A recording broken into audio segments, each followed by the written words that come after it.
Good to go. Okay, good morning, everyone. Welcome to the December 9th meeting of the Planning, Energy, and Environmental Quality Committee. I'm Veronica Pillar, Vice Chair, calling this meeting to order. In chambers, we've got me, Amanda Champion, and Randy Brown. Our actual chair, Annie Koreman, is on her way and going to arrive shortly. And that's all we have for members present. Is there any public comment? Yes. Fantastic.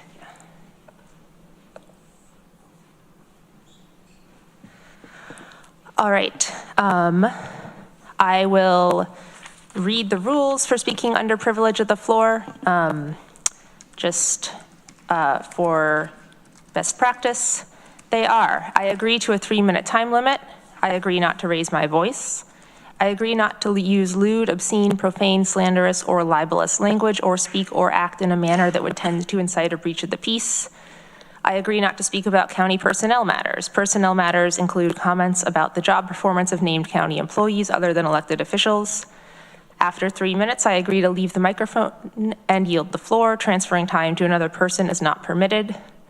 I agree to be courteous and not make comments, gestures, outbursts, or other disruptions while other members of the public or legislators are speaking. And I agree that if I cause a disruption and am asked to leave, I will leave the chambers. And so first up, possibly only up, we've got Diana Cole. Is this a good, can you hear me okay? Good. Good to be back here. And I met with Veronica, I think it was on the 26th of November, about the issue again, about the big highway signs that are obliterating the beauty of Ithaca, New York. I passed out another aspect of how the signs are obliterating. As you see on the Oak Brook Drive, there's a yellow sign only a few hundred yards before the actual street sign, Oak Brook Drive. And then there's a couple other here that actually are dead-end streets. So again, I'm just really concerned that we preserve our beauty and our environment, which is so special here. And so I was really pleased to meet with Veronica, and she's actually doing some follow-up. I think it was the Beautification Act, America Beautification Act you were looking into, and some other state issues around signs. So I really appreciate that. Thank you so much. So if there's any questions, I'm definitely open. Thank you, Diana. Thank you. We don't have the moment in this moment at the meeting to do a Q&A, but would you like your contact info passed to people if they want to follow up afterwards? Sure, but I won't be here. I have to leave, yeah. But further. Randy. I'd just like to comment. We brought this up at the Facilities and Infrastructure meeting with Jeff from the Highway Department, and he talked about the laws that they follow related to signage. And of course, on state roads, they have no input on those signs at all. The only ones they have input on are county roads. But they do accept suggestions on signage, because they will remove signs depending on if needs change and those kinds of things. So if it's a county road, and if there's something specific that you would like them to look at, they will. Yeah, I think when I first talked in August, I had talked to Jeff and also the town supervisor, and they did remove 2 Amish carriage signs because they hadn't been on, nobody lived on Coddington Road that fit that. So, but then he also said he had discretion on other signs, which I've talked to him about. So that's why we're at this sort of impasse as to some of these other ones that you will see here that seems so unnecessary. Yeah. Thank you for that. You're welcome. Randy, what meeting was that? Just so I can. It was the last Facilities and Infrastructure meeting. Okay, awesome. Thank you. Yeah. It was it was the last Facilities and Infrastructure meeting, which would have been in November. We meet once a month, but I can't remember when that was exactly. It would be on our calendar. Yeah. Yeah. Yeah. Facilities and Infrastructure Committee. And that's who the Highway Department reports to, that committee, and that's why we brought it up. I didn't forget you, I brought it up. Infrastructure. All right. Do we have any more public comment, Brittany? We do not. All right. Then moving on to changes to the agenda. I think if you're ready, I'll turn it over to Ann Corman. Thank you. Thank you for taking over. I was a little bit late. So one thing, Norma had contacted me about doing an executive session and at the end of today, and so what would that be under? So we have to have a reason Sorry, I for didn't that. realize you were typing. Well, If you want to share the reason. Oh, it would be negotiation, contract negotiation. contract negotiations? Okay. So we're going to have an executive session at the end. Okay. So thanks, everybody. Any other, and so we'll do that. Any objections to doing that? Any other proposed changes to the agenda? Okay. And then minutes approval, we have the minutes from November 14th. Thanks, Brittany, for doing that. Would someone like to move those? Amanda moves, Veronica seconds. And I just had one change. Brittany, do you want to say that one? It was just someone's name from recycling. Yes, Bren Kingsley's name within the minutes, I misused their pronoun, so I will just go through and change just to Ren Kingsley. Okay, thank you. And just a reminder to all of us, you know, if we miswrite it or misspeak it, you know, feel free to remind us all, you know, if somebody is using a different pronoun than what we state. So thanks, everybody, for that. And thanks, Brittany. Any other suggested changes or comments on the minutes? Okay, I forgot to mention Greg Mezey, who's on this committee. He texted me right before the committee that he's sorry he forgot to mention that, but he's out of town on a work conference, so he's unable to attend today. So let's go ahead and, I guess everybody's in person now because I'm here. So all those in favor of the minutes? That's approved unanimously. Thank you. And then we have advisory board appointments. So to the Tompkins County, let's see, how are they listed here? All right, so we need to vote on these Yes. as a whole, or can we, You can do separately if you'd like. but we can do a whole? Yes. Right? Are folks okay if we do these all together, the appointments and reappointments? Okay. So would someone like to move all of those, and then I'll read them? Move the appointments, Veronica, seconded by Randy. So first one, this is the advisory board, new appointments. To the Tompkins County Planning Department, Basil Curry, at-large member. Water Resources Council, Eileen O'Connor. Environmental Representative, Elaine Coroni. Coroni. Just how Amanda said it. Thank you. Municipal Government Representative. And then we're going to go to the 2025 Advisory Board reappointments, Soil and Water Conservation District Board of Directors, George Trutt, Grange member. Water Resources Council, Liz Kreitinger. Watershed Organization, Holly Payne. At-large member, Frank Proto, former legislator here, at-large member. Environmental Management Council, Susan Riley, at-large member. Brad Will, at-large member. And Kate Darfler, at-large member. So those are on the floor. If we wanted to discuss those, we'd have to go into executive session. So does anybody need to do that, or are we okay voting? Okay, all those in favor?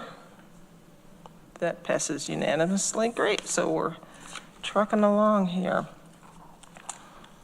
And for Chair's report, I wanted to just mention that the what came from our previous meeting, a resolution regarding the natural infrastructure resolution for a grant to assist in the purchase of the Sage Preserve. That failed at the legislature, and talking to our attorney, we can't bring that back up at another meeting, and so Amanda Champion has agreed to bring that up as a member filed. Amanda wasn't here, so it doesn't matter if she was or not, but Amanda wasn't here, so I appreciate her taking that opportunity to bring that up. So that we've asked for that to be on the next legislature agenda, so that's on the 17th. So thanks, Amanda. And the only other thing that I had was start thinking about goals for 2025. And we all know, I don't know if everybody in the public quite knows, but how our committees work is that we're on the same committee through January. So it makes it a little bit awkward of deciding goals for the next year, but I think as we always at least talk about them and start to get them going, because we don't know if this is going to be the makeup of the committee next year. And so I'll be bringing that up at the next committee. We'll add that to the agenda. I'm reminding Brittany now in case I forget. But one of the things I was thinking about, and then I'll open it up if anybody has any ideas yet, was, well, two ideas: how we can support more of the green infrastructure for the county, because that took a big hit this year for the budget, and also the initiative through CROWD, the circularity, reuse, zero waste development, and what they look at, as folks know, we've had them come here and talk to us a couple times, is they look at construction and demolition or deconstruction waste, because that is about a quarter of the landfill. The bulk of materials that go to the landfill is about, that's about 25% of that. So if we can start to take a look at that this year, see if there's anything that we can help with. So that was something new, I thought, or not new, but just something that maybe we could focus a little more on. Any ideas right now that folks have? Randy? One of the things that I've learned since being in the legislature is that I really have very little idea of what's going on with budgets in various departments. And so I was wondering if there's a way for us to, instead of waiting till we do our budget season in October, where we've got 10 minutes to discuss these issues, if we couldn't have departments themselves, whether it's the planning department or recycling and solid waste, or it is, to actually go through their budgets maybe sometime during the year to go over, hey, here's where we are, here's the grants that we thought we're going to get, these are the grants that we're going to get, this is kind of an update on our expenses, to give us some more of a feeling of what's actually happening in their budgets before we get 10 minutes to discuss it with them in October. So that's my thought. So did you have an idea, like maybe once mid-year or something like that? Or? Yeah, maybe sometime during the year, before we get to the budget season. Okay, so why don't we, I'll put that down as a possible idea. Veronica? I like that idea. And for me, I think it'd be cool to see just like, not even necessarily where are we compared to expectations, so that's also important, but just like, what is the baseline budget? Like,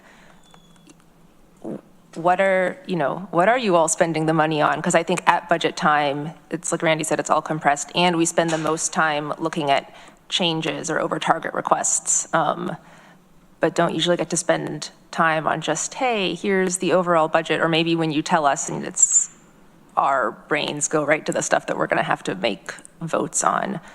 And so that kind of info, I could imagine, like, just once during the year. It could be any time during the year, whenever is convenient for all involved. Okay, yeah, I like that idea too. I know for recycling materials management, you talked to us, and you're going to talk to us today about a couple of things that affect your budget, especially the commodity prices, especially that significantly impacted last year, but we'll get to that, and it will still impact you this year.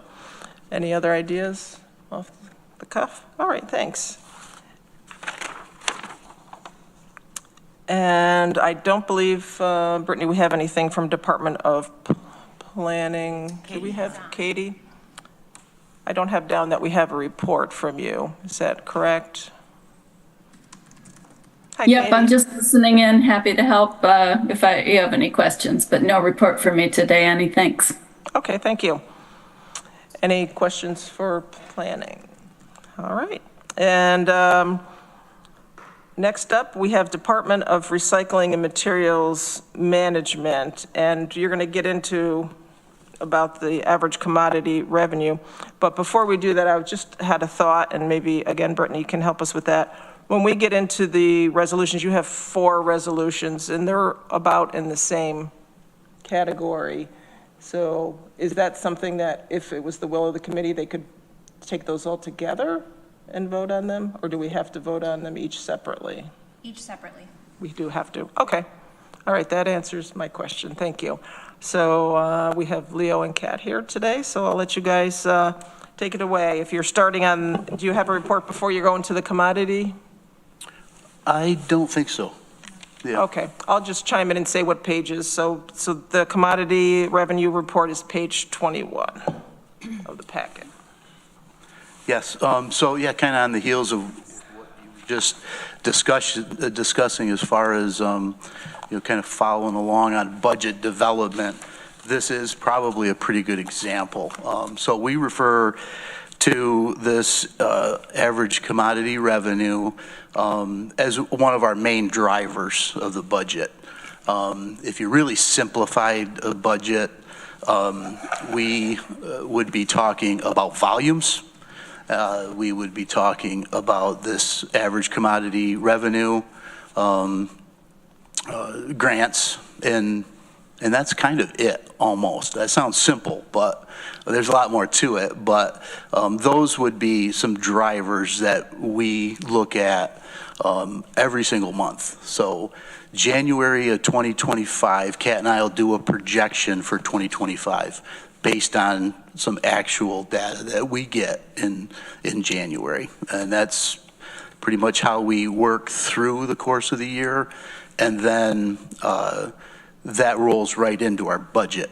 So we have a few tracking mechanisms, and they just kind of roll up and just aid us with developing a budget. But that set aside, the average commodity revenue for October, which is our latest number that we've seen, that fell to $70.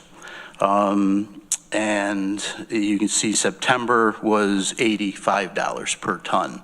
A little discouraging when we look at this month over month, because if you look at this, I call this a 13-month trend, October to October. So when we add a month, we'll drop a month. But you can see from October of 2023, we started out in the neighborhood of just under $50 a ton. It's basically trended upward month over month through September to that 85, and then drop back down to 70. So it just gives you a sense of month over month activity. The other chart on 2022, this kind of just states what we budgeted for 2024, which was $84 a ton. The actual ACR per ton, so we're showing that being projected in 2024 to be $75 a ton for the year, up from 2023 where we landed at $44 a ton. So there's good news there. Right? It could be higher, but there's good news there. A few dollars makes a big difference. If you look at actual total revenue, in 2024, we're projected to be just under $600,000 from the sale of those recyclables. And the total revenue budgeted was $705,000. So that's where we are with just that revenue from the sale of materials. Any questions on that quick update? Randy?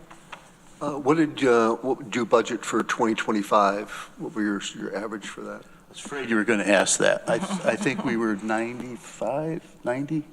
Do you have it right there? Yeah, we can look it up real quick. I should have that information, but I believe we're right in the neighborhood of 90. 900,000? $90 a Oh, ton. $90 a ton Yeah. a month, okay. Yep. And you said you're going to redefine that in January? When you get Well, more we information? don't change the budget, but obviously we'll work, we'll update with the projection as we go on. And again, when we're developing this budget, we start in May, developing the budget. And if you look back through our line chart, we see the actual numbers that we have to date. We see it increasing month over month, and that's kind of what we look to project or estimate what that ACR might be a year from now. It's a crystal ball kind of thing, but we use whatever information we have at the time. Yeah, it was 95. 95. Yep. Any other questions? Okay, thank you. You're welcome. And then you have an information item on the page 24, the December capital payment, but as I believe these all have to do with the resolutions that are here today. Yeah, right? the 4 resolutions. This is a prime contract. This was the first prime contract for capital project that I've dealt with. Normally we would manage a capital project basically from a general contractor. And then we're dealing with that general contractor for all the various subcontractors, if you will. So this prime contract was a little new to me. And what that meant was you had to contract with not only a general contractor, but also an electrical contractor, with a mechanical contractor, and a plumbing contractor. So all 4 of these contracts really just roll up into the one capital project that we just completed. So these are all final payments. I mentioned that just because there seemed to be a lot more involved with oversight and overseeing 4 contracts versus a GC contract where they're dealing with the electricians and the plumbers. So Yeah, yeah. Go ahead. that seems like a lot more work on your end. Yes, yeah, from what I understand, any bids over $500,000 or a project over $500,000 would fall into what they refer to as prime. Okay. So you still, if I could ask, you still have a general contractor, but you have to have individual contractors with each. Contract individually with those 4 classifications of, yeah. Okay. But the general contractor oversees the work still? Just their scope of work. So between myself and Barton LaJudas, our consultant, they're working with me to oversee the individual work, completion of it. And, yeah. Is that something that's new at the county? I believe so. Or is that how it always is? It's the first one that I've Okay. dealt with as prime. I don't know if you've heard anything in other committees with Arel. Arel certainly is very well versed into it. But it's the first one that I've dealt with, and it's certainly increased time and not so much additional monies to these contractors, but to our consultants. And this is all for the building that Casella employees use? This is for the Recycling Solid Waste Center. Right, Yep, okay. Yep, so we So had. not your offices? Not the offices, just the Recycling Solid Waste Center. And the work that was Okay. done there, just as a recap, was a new HVAC unit was installed. We did work to tip areas of the tip floor, areas of push walls, and we redid all the women's shower room, men's shower room. We made 2 visitors' restrooms into 1 ADA compliant restroom, and installed bottle fill and different lighting and whatnot. So yeah, it's all completed and looks good. And I'll just note that when you make a family room, it also can, is used, it often can be used for non-gender specific room too, bathroom, so that's helpful. Yep. So we ready to get into the resolutions then? Okay, so packet page 25, this is the final payment to Kimball Incorporated, 2023 Infrastructure Upgrade Project Plumbing Construction. Who would like to move that? Randy, seconded by Amanda. Any discussion? Okay, all those in favor? That passes unanimously. Thank you. And then packet page 26, final payment to Kimball Incorporated, 2023 Infrastructure Upgrade Project, Mechanical Construction. Who would like to move that one? Moved by Veronica, seconded by Amanda. Any discussion on this one? Okay, all those in favor? That passes unanimously. Moving right along. This, as packet page 27, this is the final payment to Streeter Associates Incorporated, 2023 Infrastructure Upgrade Project, General Construction. Who would like to move that one? Randy, seconded by Amanda. Okay, and any discussion on this one? All right, all those in favor? That one passes unanimously.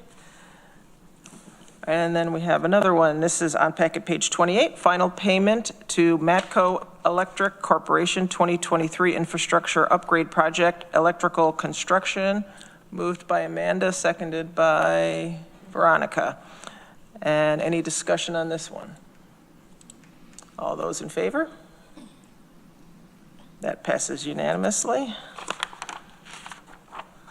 Okay, so anything else? Let's see, anything else with your department? I don't think so. I'll make mention we'll plan to bring a capital payment for the consulting B&L to do with this project next month. Okay. Yep. Amanda? Random question, but I've been thinking about landfills a lot. I've actually never been to our closed landfills. Is that something worth visiting for someone like me? Certainly.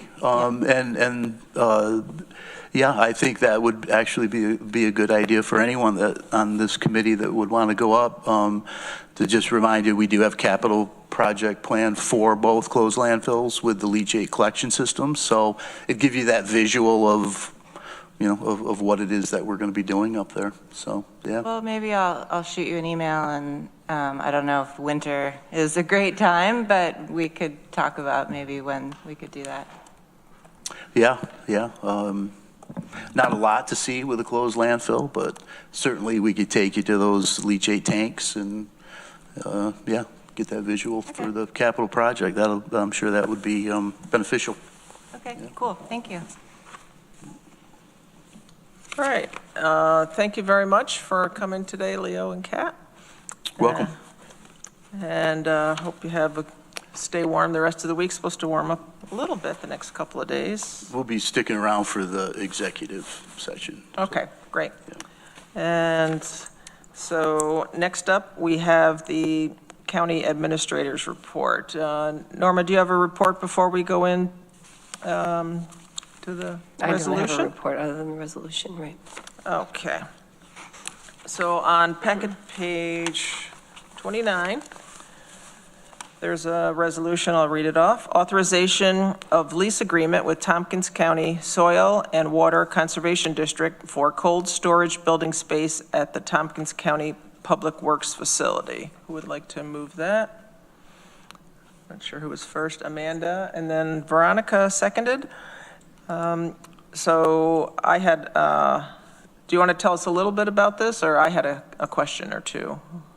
I can tell you the cold storage building is now done, and we had a conversation with Oral. This has been kind of an intent right along when they decided, when this building was being built, there was an intention to share part of this with Soil and Water Conservation.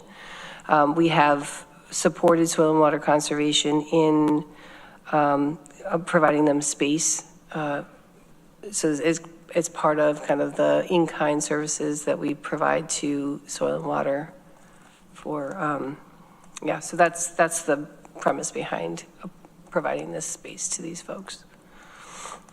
And so I had a question about maybe going off of what you said in kind. And I'm just looking at, for the resolution, line 15, whereas the district currently leases space locating the district in the Public Works facility, and this has relieved the county of the cost of providing space to the district. I mean, I'm all for us, leasing them space, or leasing space at no cost, because I think they provide a big service to the community and the county. So are we obligated to give them space? Because it says relieve them of the cost of. Yeah, so I can go back in time in my brain. I know Lisa's on too if she has to share anything additional, but it has been our responsibility to provide a space for them. Okay. And prior to moving into the Public Works facility, we actually had to pay rent for a space up on Hanshaw Road for some period of time. So this actually does save the county some money by allowing them to use our space. So co-locating in their offices are co-located also at the Public Works, and now they have the cold storage, which adjacent, or on the same property. Right, and as you see, it's a 5-year, well, they're 1-year leases, up to 5-year term. So we have the ability to make changes to that agreement on an annual basis. Okay, and then, so you said about the 1 successive 5-year term. Should we, that's on line 26, is anybody a wordsmith? Should we take out where it says successive 5-year term and make it term, not terms? Since we're only saying we're doing 1, just take out the S. Legislator champion, what do you think? It's line 26. With an option to extend the lease for 1 successive 5-year term. It should say term, but can they extend beyond that?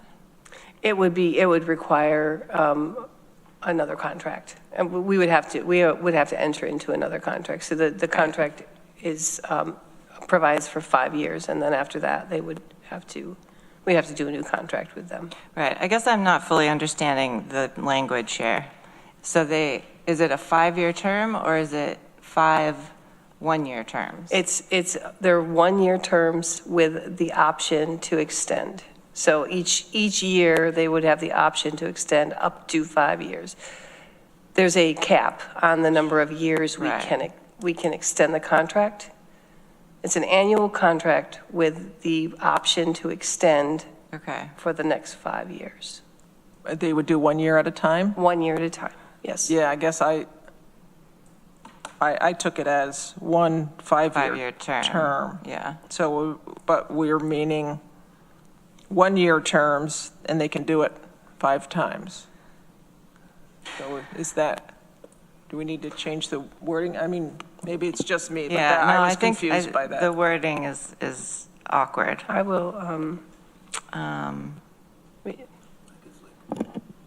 I thought I understand it until we started talking about it. Yeah, right, me too. Yeah, I thought it was saying 1 5-year term, but you're saying it's 1-year terms, for 5 years. Up to 5 years. I mean, can it just say that? 1-year terms for 5 years? Or 5 times? 5 times. if you want to amend it to say that. If that's, What do you think, Brittany? I'm reading it the same way you all are reading it. I'm just wondering if it should say, and with an option to extend that lease for up to 5 1-year terms There you go. upon the mutual agreement of the parties. That's it. Yeah. Your brain is working on Monday morning. and I see Lisa Holmes is here. I don't know if they wanted to chime in, but this, you're pretty sure that this is how it is? Yes. And so does that make sense? The way Brittany said it. The way Brittany said it? Yeah. Okay. And Could you say it one more time? Yeah, absolutely. And with an option to extend that lease for up to 5 1-year terms upon the mutual agreement of the parties. Yeah. I like that. So would someone like to move that amendment? Or I guess, is that friendly to the, who is? Yeah, I mean, Sure, that's friendly. Is that friendly? Is that okay with everybody? No objections? Okay. All right, so that's the resolution on the table. Any other questions, suggestions, clarifications? Okay, all those in favor? All right, thank you. Thank you, Norma. You're welcome. And then next, we're up to Tompkins Food Future. So we have 4 of you? You guys can come right up. Yeah, 1, 2, 3, 4. There you go. Find a seat. All right, thank You want to come up to the table? Up to you guys. It's not mandatory. All right. Good morning, everyone. Thank you for having us. I'm going to share my screen so that I can display the presentation here for us all. Bring the microphone a little closer, so. And I will talk into the microphone as Yeah, well. and when you're ready, if you would like to introduce yourself and who you have with you today. Yeah, I can do that while I'm doing that. So good gonna morning, everyone. I'm Katie Hallis, and I'm the coordinator for Tompkins Food Future at Cornell Cooperative Extension, and I have with me colleagues, Britt Campese, who's with Vision Driven Consulting, and she's been working with us closely on this project. Also have with us Cynthia Cave-Gattani, who is our executive director, and Graham Savio, who is our ag issue area leader. So give me just 1 second to pull up the slide deck so that we have a nice visual aid. Okay, let's see. Okay, that looks right. Can everyone hear me okay? Okay, great.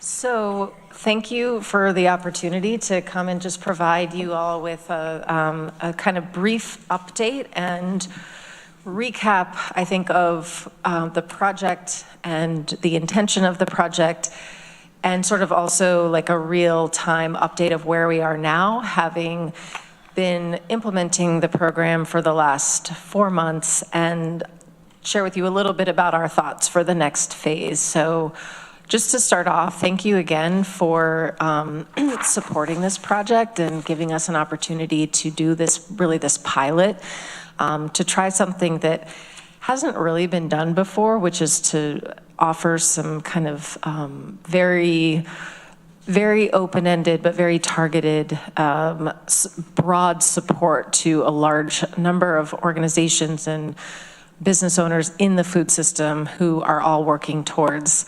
a better food system for our community, kind of as laid out in the food system plan, with these broad goals of building resilience, cultivating equity and economic opportunity, and promoting human and ecosystem health.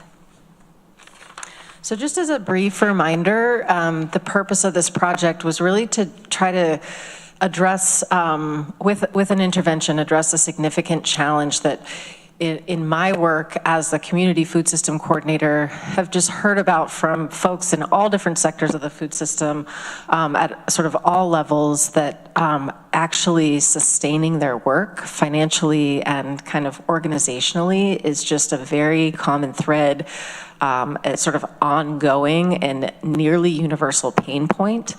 I don't necessarily need to get into why that is, but I think one thing I could say about it is that part of it is because we do have such an abundance of players and actors and activities and just amazing work going on. And a lot of folks are doing it in a very sort of nimble way, but that also means, you know, folks don't necessarily have teams behind them. They don't have a lot of organizational infrastructure. They don't have, you know, staff who are back at their desks, like researching and writing grants to support the mission. So it often, that burden kind of falls on a lot of people. And when you think about that in the context of farmers are working the land, they're trying to have a viable business, they're trying to get seedlings in the ground at the right time, they're trying to harvest before, you know, the hard frost comes, and then add on to that, you know, this whole other slew of sort of requirements, everything from, marketing to customer service to business planning. And then for anyone who's, trying to farm in a way that, is maybe trying to increase the health of the soil or promote conservation practices or make that food accessible to folks that maybe otherwise wouldn't be able to afford it, which, many growers in our region are very committed to that. Going for those additional funds is, we've learned like almost impossible, again, for many reasons. So really trying to provide some direct support and services that aren't really available elsewhere to help overcome some of these barriers to both financial and organizational sustainability.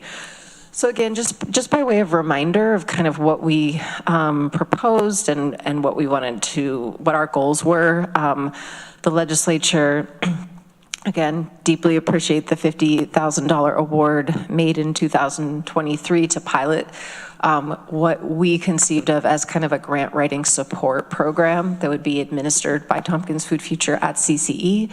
And the goals were really to support just anyone in the food system who was kind of working towards a stronger food system, including folks who maybe didn't have an organizational home, maybe they were just starting out, or maybe, they're a sole proprietorship, or maybe, they've been around for 20 years, but they've always just had, one staff person. So a real range there. To provide sort of a system level intervention to a system challenge, and to provide direct consulting services to help people identify funding opportunities, to support them in developing budgets and sort of financial plans and their strategy around grant writing, and overall just to build organizational capacity in a fairly tailored, customized way. What we kind of set out to do specifically, like the strategy for helping people, was to kind of be available to sort of do the discovery process for the grants, which we had heard from folks, grants and other funding opportunities was a real kind of a real chore and a very opaque process of not necessarily even knowing where to start and having, a hard time understanding, am I even eligible for this? Does it make sense to like invest, potentially 20, 40 more hours to submit an application that maybe I have no real chance of getting? So kind of like that filtering process and identifying matches with the organization themselves. So it's sort of that discernment part. Also, the other kind of the way that the program got structured was to do kind of broader, more educational workshops and training. So Britt's going to talk a little bit more about that, and also to collaborate with partners one-on-one. So working with folks in kind of a consulting, coaching capacity to help them strategize, develop proposals, and support those proposals, and to do that both with individuals, but also one thing that we have known and have, that's been affirmed is that there's a lot of opportunity for sort of cross-sector and cross inter-organizational collaboration. But one thing that is often missing is just the capacity to like facilitate that process. So having someone who can, I have to kind of laugh because Britt and I, even right before this presentation, are trying to coordinate with a big group of farmers to try to get a meeting together. So just even having someone who can help that process has been really helpful. And like I said, the workshops have been a great opportunity, not just to like learn from an expert, but also to get a bunch of people in a room together and to share resources, to share challenges, to share like, one thing that just popped into my head was we had a couple farmers who consistently came, a couple of pantry folks who came, people running like rural pantries and saying, we just want to find money to pay farmers to be able to have their food in our pantry.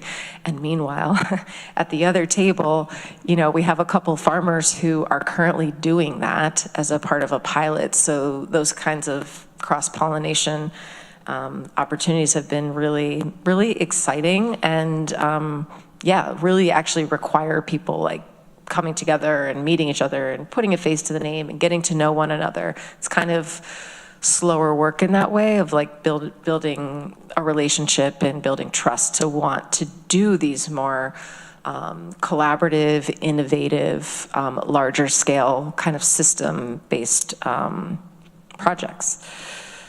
Okay, so that's a little bit of background and a little bit of setting the stage, and Britt's going to share a little bit more detail on what we've been up to. All right, thanks, Katie. So yeah, as Katie said, the funds that you all provided allowed Tompkins Food Future to hire me to consult and support this work, and it's been amazing. I mean, Little closer. yeah, thank you. So we've only been at this particular project since late September.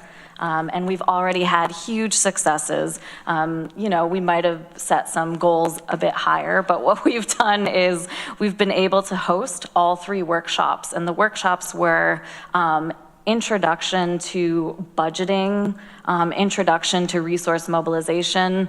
The second one was introduction to grant writing, like what is a grant, where can you find it, what's the difference between foundation grants and government grants.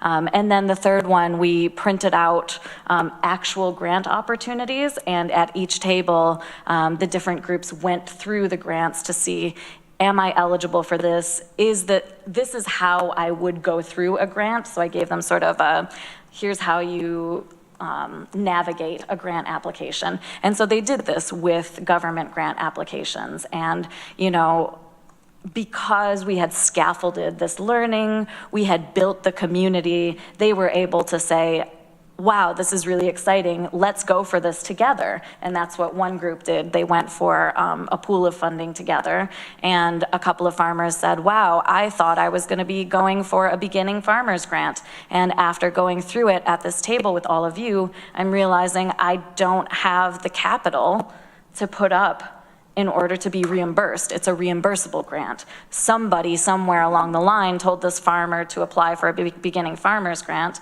and when he went through it with a group, line by line, he said, there's no way I can do this. And so we had a lot of those aha moments throughout those 3 workshops, and what was exciting was it was almost the same people, 25 folks representing a range of farms and food pantries and different projects across Tompkins County. And we went in with sort of an idea of the demographic that we wanted to serve, and so we monitored that to ensure that we were serving, individual and group projects, small businesses, rural, BIPOC-led farms. So we really made sure that we were reaching this demographic that wasn't necessarily getting this support other places.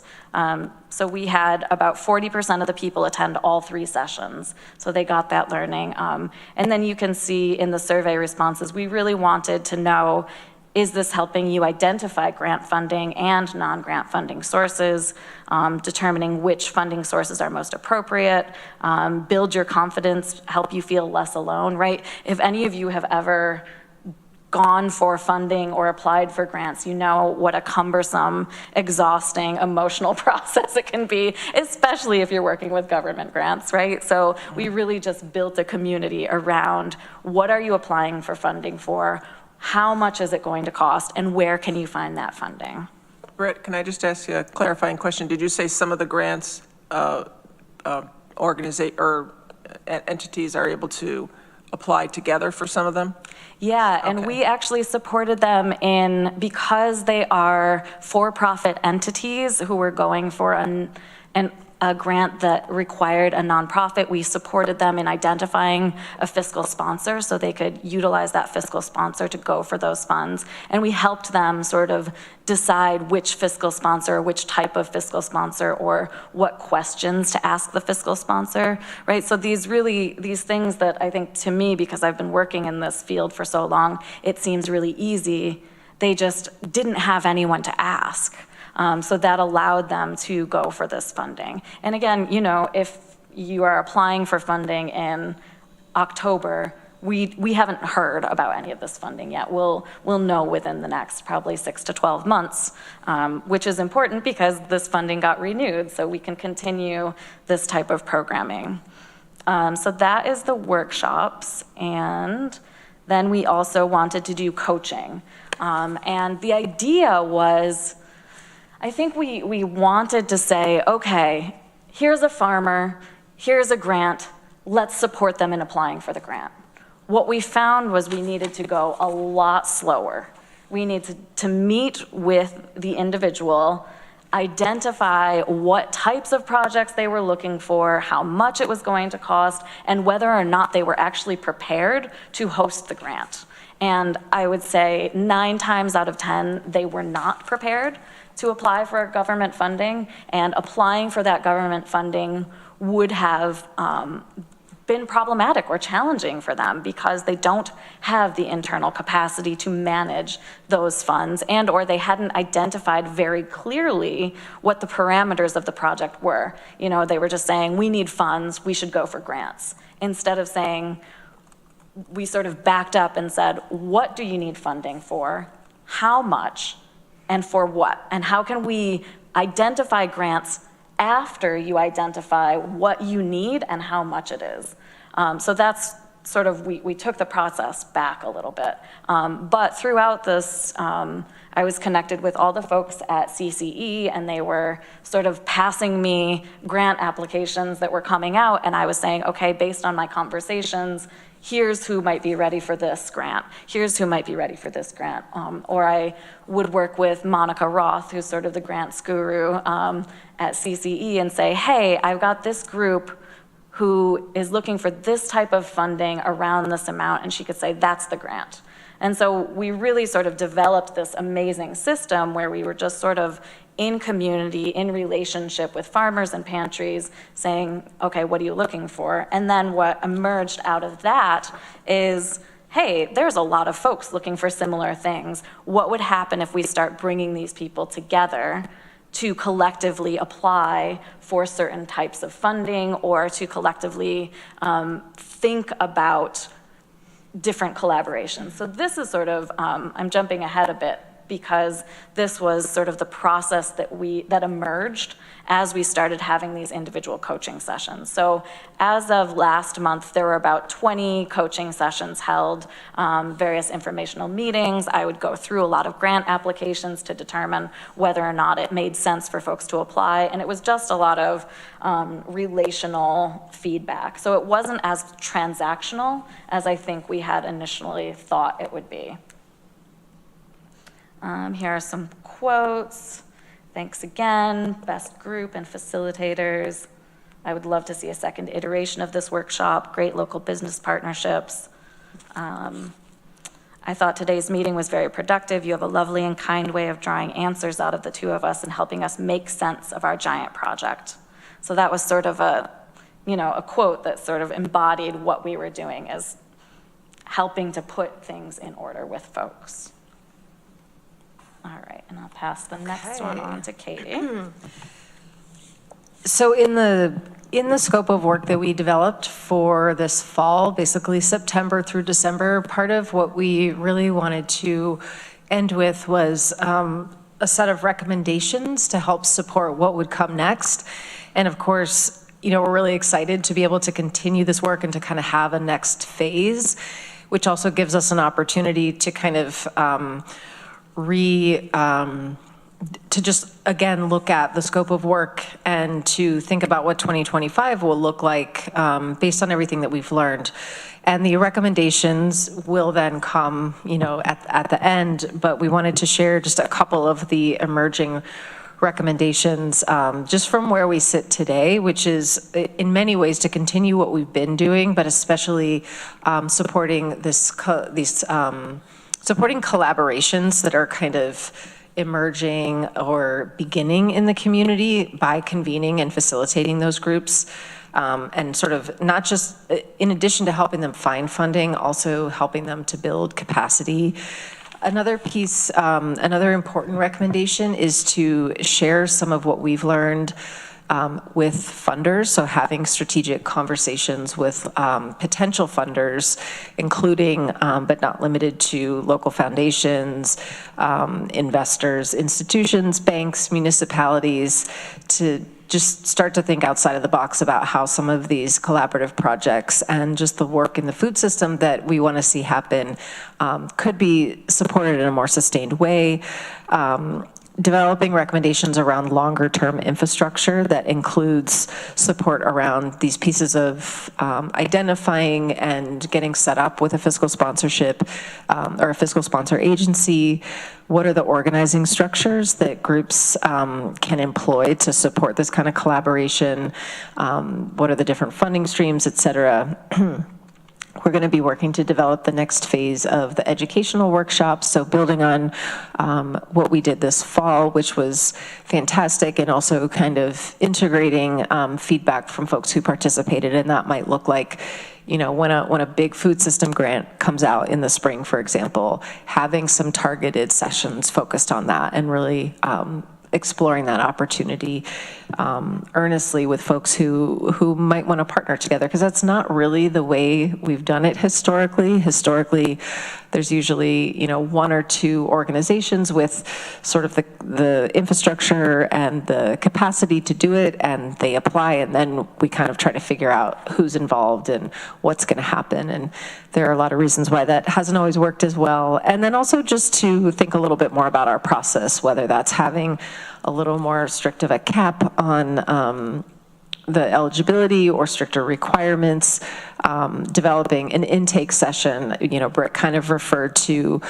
the sort of pre-work that has to happen before you even get to the point of like discussing a grant or a funding opportunity. So we feel like there is opportunity there to just have a more efficient and effective process.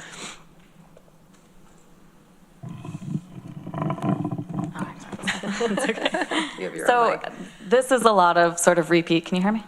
Yes. Yeah, this is a lot of sort of repeat from what we've said before, which is, you know, we thought we were just going to develop a grants database and do one-on-one coaching sessions and write grants with folks. And what we've moved into is really holding the ecosystem in a bigger, more sustainable manner where we're supporting. And to give you an example, one thing that we are doing is working with a group of local farmers who had received funding through Cornell to do CSA collaboratives with food pantries. For example, they would take their surplus vegetables and bring them to food pantries, and Cornell had a grant where they would pay the farmers to do this work. And everyone on both sides of this, all three sides, the producers, the distributors, and the client said, this is an amazing program, and it's ending, and there's no plan. Cornell is not going to continue funding it. And so there isn't a natural convener at this point. So we've been working with this group to convene them and say, how can we continue this amazing program? It's rare that something works so well for so many groups. So we've been talking to them about continuing this program and improving it and make it work long-term.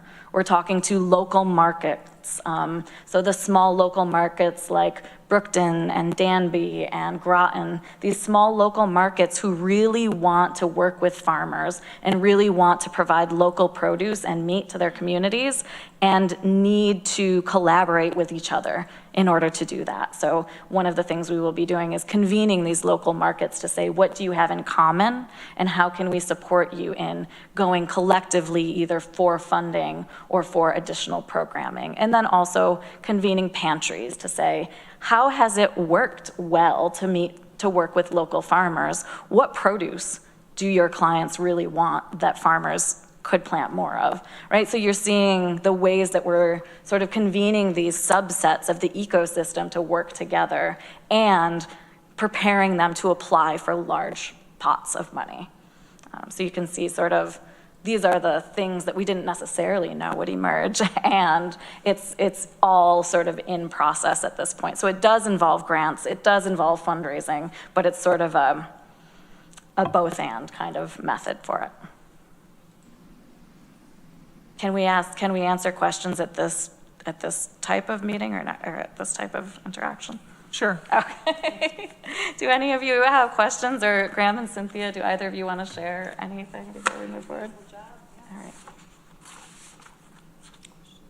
So are you going to be doing other parts, or is this, you're done with the presentation? Are you pausing to ask? This is the final slide, so Yeah, this this is is the end of the ready formal for discussion, questions if anyone has Okay. them. So any questions, comments? Any questions for us that you want to ask of Randy? I'd just like to make a clarification. So we granted $50,000 in end of 2023 for the 24 budget, and you spent about half of that through this year. So the remaining 25,000 is going to continue through 2025, and thinking that's going to last you through middle of the year. How's that funding going to work? So I would, it's about $30,000 that we'll spend this year. So it'll be about $20,000 for next year. Okay. So we're still working on how much time that can cover and what the scope of that is. But yeah, 4 to 6 months, somewhere in that timeline.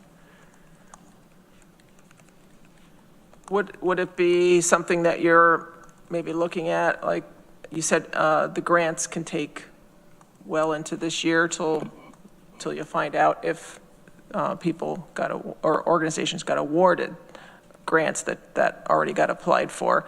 So maybe it would be, I'm sure you're going to track this like in a year to be able to, publish or come back to us, how many grants, what that look like. Yeah, I mean, even if the one specific grant that I'm referring to is awarded, I think it's around $250,000. So if you think about the $25,000 investment and then around $250,000 return on one grant for one small piece of this project, it's already exponentially been worthwhile. Mm-hmm. Well, I would just add that I've found this resource to be incredibly valuable to our whole team. We regularly have farmers and other food system actors come to me and other members of the ag and hort staff, as well as the nutrition staff at CCE. And we don't always have the time to sit down for someone for the extended duration that it takes to really support them through the whole process. We can sit down with them once and go through some things, but being able to hand them off to Britt, being able to hand them off to the workshop series that Britt has done, or the extended one-on-ones that she's been able to hold with people has just been incredibly valuable and has really multiplied my capacity and the capacity of a lot of the team. Go ahead, Randy. You've had quite a few summits, and a lot of the farmers spoke about what their needs are, and there were plenty of them. And a lot of it was, to your point about basically connecting dots, that there's so much going on in the farming world. So based on those summits and where we heard from farmers, how is this applicable to what they were asking for or commenting on, if you follow me?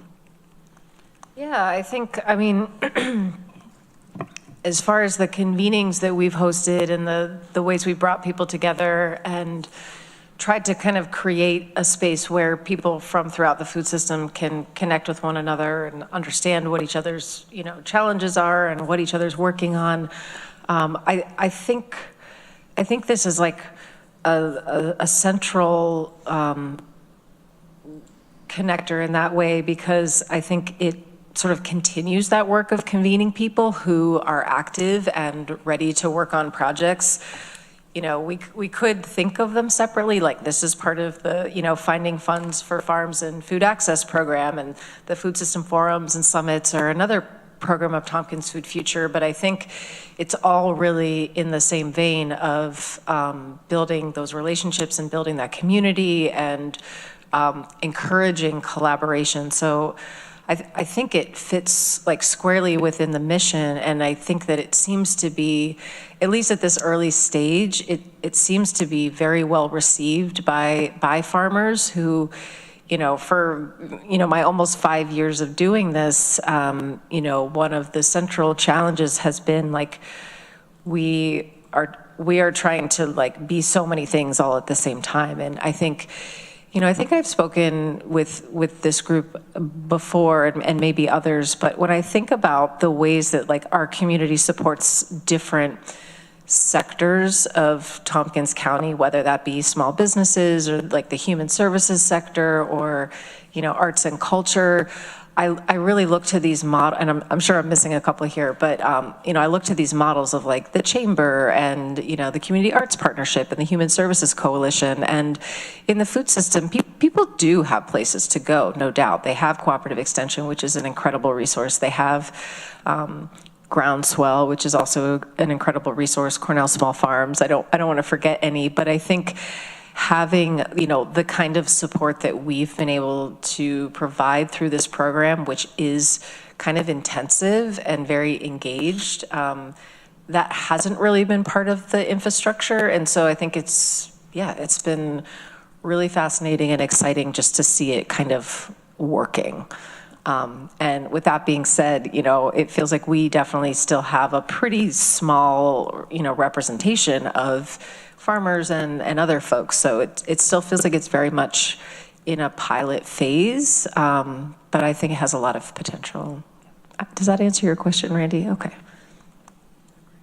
And I also want to note that, while my work on this project started in September, Katie's been working on this for so long. And as a contractor, I came in and I said, holy cow, everything is prepared and ready for me to take off running. And that is not necessarily a given in this type of work. So Katie really cultivated those relationships and was ready to host this program and said, here it all is, take it and run. And that was not a given when I came on. So while the program started officially in September, October, Katie really prepared the framework and the ground for it to work.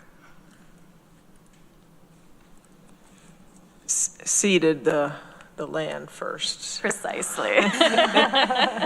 So one question I have is, so as part of what you're doing, I'm just thinking of grants, and I'm not an expert at grants at all. I've never written one. I've been scared of them, but I've been in. You should come to the workshops. I've been on boards where we've had people, organizations where we've had people that had an interest or some ability to figure out the grants that we were eligible for, but I know we were often like missing things, and we just didn't know, or we just found out about it and it's due in 3 weeks, the grant application, and it's like, are we eligible? And can we bring it back to the? How much do we have to have the board do? And the board meet once a month, and it's just, and people have other jobs and doing different things. So, are you finding that there's like categories of like timeframes, categories of grants and timeframes? Because I'm just thinking about the complexity of this, that in the future, and I know you're just starting this phase, that you would have, like, say, I know, for instance, for some of the grants through our Strategic Tourism Board, I mean, it's a closed system in a way that, okay, these grants are coming up here, and so we have maybe a training or an open workshop here. Are you finding so far that this is a certain time of year that would make sense, or are the grants kind of all over the place as far as timing? I think based on Monica's support, the two sort of big government grant periods are September, October, and March, April. And what you're naming about these grants are coming through constantly. And what I've been able to do is someone will say, hey, someone sent this grant to me. Can you take a look at it? And because of my experience, I can read through really quickly and say, you're eligible, and it requires a one-to-one match. Do you have this one-to-one match? If so, let's sit down and go through the pieces. Or look at page 4 where it says you are required to have a fiscal sponsor. You don't have this yet. And so a lot of what I've been doing is just sort of receiving these quick emails that say, are we eligible for this? And going through and saying, no, mostly. no. Or yes, but you have to have $50,000 to put into equipment in order to get this grant. So there are sort of ebbs and flows, and it can be constant. But if you're telling no most of the time that they're not eligible, that seems like it saves, you said, like, so 20 to 40 hours to fill out a grant application? Absolutely. It's half to a whole week's worth of work. Or I sat with someone who said, I want to apply for this grant, and I said, okay, it looks like you're eligible. Reach out to the program officer, and let's type up this email together to the program officer. And while we were sitting there, the program officer responded and said, refer to these 3 things, and if you have additional questions, reach out to this person. But just being able to sit with them and draft that, what to me was a very simple email to a program officer, it seemed basic in my brain. They were like, wow, that would have taken me, I would have mulled over that for 3 days. And I would never have thought to reach out to the person listed on here. Right. Yeah. Any other questions, comments from the committee? Veronica? Thanks all for coming. This sounds just incredibly valuable. And I appreciate also, I've maybe said this before, but the work that like Katie and the people you work with have done leading up to this program by convening folks, thinking in systems in the whole food system, and like you said, getting folks in the same room talking to each other and see what comes out of that, because there's just no replacement for that. We can think and talk all day in here and are not going to come up with the useful solutions to much of anything other than if we don't you pull in all the stakeholders. I guess my only question is what support do you need from the county or the legislature to continue this particular project or related things?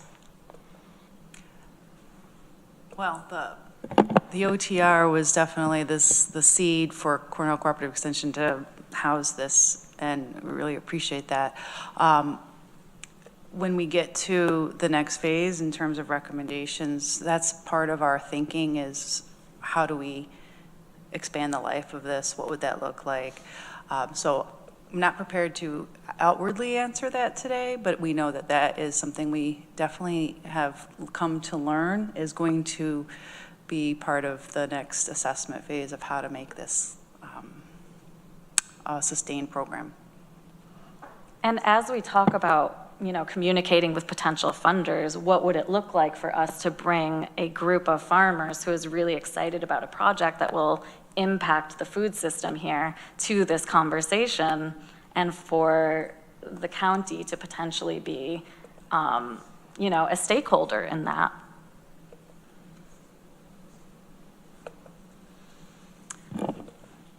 Can you speak to, while you're here, this program living in CCE? What is my question? Can you comment? Because I can anticipate people potentially wondering why. I know there's a broad scope of types of work that one might do that CCE takes under their wing. But if I understand the question. Does why is this finding funding for farmers a good fit to live under CCE as opposed to any other model where the program lives in some other organization or something else? Do you want to, Sure, yeah, I could crack at that. I would say, as Katie and Randy mentioned, this grant this OTR was awarded in 2023. It took us 8 months to get to the point where we could get it off the ground. In that 8 months, we had a lot of conversations about what it could look like in CCE, because the original thinking around this was a grant writer, hire a grant writer who could write grants for food system actors. That's not what we're doing.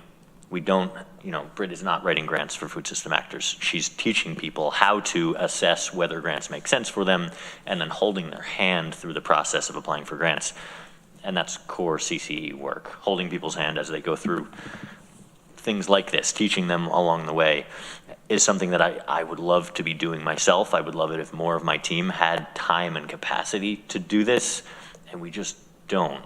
So, again, Britt just expands our capacity by 20 plus 30 hours a week of just one-on-one holding people's hands through things that the rest of us don't have time to do, and it's incredibly valuable. And if I could spend my time doing this, and there's a lot of things that wouldn't happen if I spent my time doing this, and the people that Britt is impacting would not have the outcomes that we're having.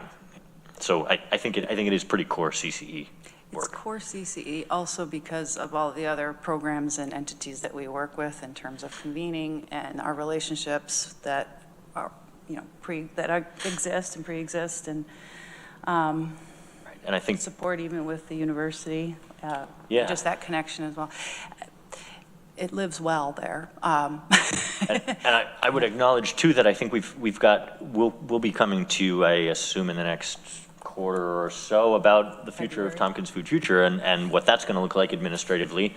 And I think I don't want to say that CCE is the reason this is succeeding. As Britt mentioned, Katie and Tompkins Food Future are a really core element of why this has succeeded.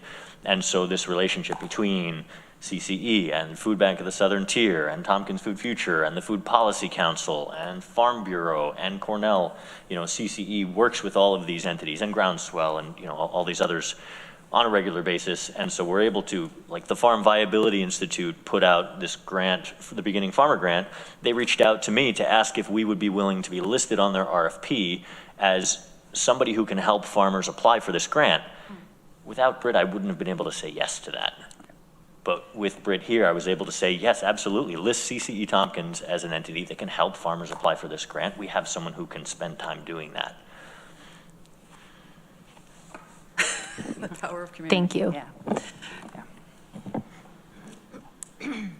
Well, thank you for coming today to give us this update, and it's really fascinating for me to see all the pieces of the puzzle, coming together. First, figuring out, what needed to be done, what was the puzzle. I mean, we all saw the need, and I'm glad you guys and other folks too have taken this on, because I think it's really going to help, farmers and food access, which is goals or issues that were identified a couple of years ago, and now to see it coming to fruition, here's the details and how to figure that out, and hopefully, it sounds like a little bit of seed money can help, exponentially help 10 or more times. Yeah. So thank you so much. Thank you. Thank you you all. Thank you for your support. Do we have any committee member reports for today? Michelle, say something. Randy? Actually, Veronica, I went to a soil and water conference last week, and I was speaking to a few people, and they're really jealous that our soil and water had their own cold storage now, so I'd share that. Because apparently a lot of counties don't provide things like that. So I just wanted to share that. And the other thing is our soil and water district this year is going to be selling trees again. They haven't done that since before COVID. So that's going to be announced, I think, in January, and all sorts of different deciduous type trees will be sold, and they'll be in order form. They can be online, but that should be coming to us soon. And did Cooperative Extension also sell trees a few years back, or was it soil and water? It was soil and water. It was soil and water? Yeah. Okay, I know there was an organization that did that. So that'd be great to get that information. We should know that soon. Yeah, I know I'd be interested in sharing that with my constituents, and maybe buy a few more myself. I bought them a few years back, and now they're like 15 feet tall, so. Okay, so now, any other committee member reports? So now we're going to go into executive session. So we'll need to, and there's no business that we'll have after that. So we'll adjourn right after for that. So what we need to do is we do a recess while we go into that? We need a mover and a seconder to go into executive session. Okay. Moved by Amanda Champion, seconded by Veronica Pillar. All those in favor of going into executive session to talk about contract negotiations, raise your hand. That's unanimous. And then we recess while we take the video down and everything, and, okay. All right, want to take a 1 or 2 minute recess, reconvene, get some water? What?